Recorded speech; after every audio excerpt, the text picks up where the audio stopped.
Dito sa mundo, ito talaga yung totoo, yung realidad na dapat alam mo at ng lahat ng tao. Naparito kang hubad, aalis kang nakahubad. Dumating kang nangihina, lilisan kang mahina. Iniluwal kang walang salapi at mga bagay, maglalaho kang walang salapi at mga bagay.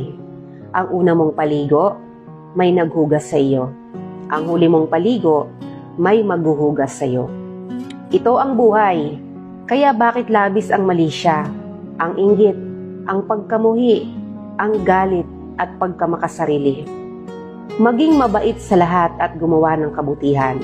May hangganan ng oras natin sa mundo. Huwag sayangin sa walang kabuluhang bagay.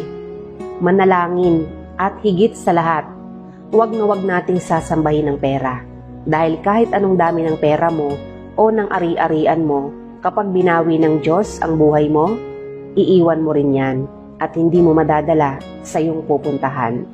At sa halip, tumulong ka sa kapwa mo, tulad ng pagtulong ng Diyos sa atin nung siya'y nagkatawang tao, matubos lang ang mga kasalanan natin.